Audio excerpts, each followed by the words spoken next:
Hi guys. Last vlog Saigon. Okay, this is our last day for our internship. Then kita orang celebrate with this Saigon, matcha Saigon. Okay, jap. First sip. Ni favourite cikgu Bibi. Okay.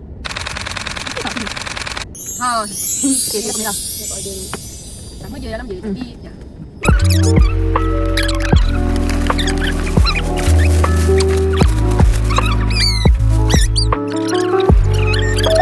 Kita nak misterius ya? Buat berat. Apa risau? Betul. Telekung. Telekung. Ha, pom Weh, dapat telekung betul. Nak pink. Astagfirullah. Nak kain dah. Boleh baju. Bukan, buat baju. Boleh buat telekung. Hai Tasha. Kita nak tahu hadiah. Kita tengok apa yang awak cikgu. Di Allah Akbar. Jangan nak tengok. Okey. Cuba Tasha. Cik, patut dah disuruh rekod. Terima kasih. Pasal tadi. Ni, habis dah kita makan. Okay, begum je begum. Sudah. Nama betul kan? Kamu je kot. Apa ni? Kot. Thank you. Mana Mak Begum kerja Holiong ke? Aku pun sama lah. Aku putus warna. Cikgu suka botol-botol. Wih, memang aku naik. Oh, sedap membegum. Lagi. Ni tak tahu telekung guys, Kita duduk. Ashraf nak tengok tudung tu. Baju. Bukan Ashraf ke? Dapat baju. Terima kasih. Warna apa ni? Cantik lah. Baru.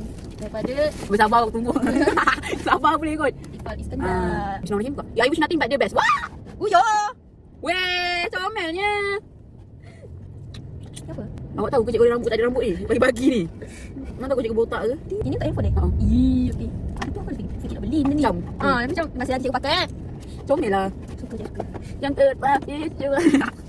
Okey, cikgu Vivi baca dulu. Cikgu Vivi, terima kasih cikgu kerana telah mengajar dan mendidik Petra. Semoga cikgu dimudahkan segala urusan. Terima kasih Bonda Petra. Terima kasih Ayah Petra. Terima kasih Petra. Okay, ni pun sama cikgu Lin. Terima kasih cikgu kerana telah mengajar mendidik Petra. Semoga cikgu dimudahkan segala urusan. Kakak dia. Apa nama cikgu?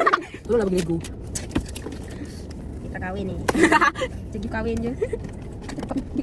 Wah. Nampak tak? Duduk. Jap. Kemudian ni. Wih. Yelah. Cikgu punya dompet dah koyak. Petra tahu Petra tengok dompet cikgu. Wih. Warna lain. Ni lem. Apa tidur? Sumpah lah. Sekejap. Cikgu buat sini Cikgu mana nak kemas. Pergi. Cikgu nak bawa balik je. Terima kasih Zara. Okay, cikgu dapat warna purple. Cikgu tak tahu dah cikgu. Aku nak benda ni tahu je. Kau buat layar malam-malam tengok. Ini lampu daripada dompet saya. Lampu Zara.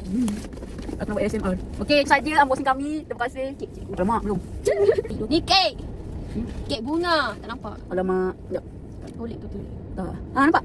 Okay, close up dia macam gini, cok. Lihatlah, dia sedang bakar bunga. Lepas tu aku tengok, ni dah. Bunga-bunga. Aku tak kisah nilai dia macam apa. Tapi siapa yang bagi?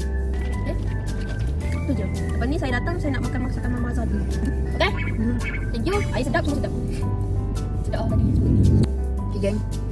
See you next day if I have something happen in my life. Kalau tak ada, macam tak ada. Okay.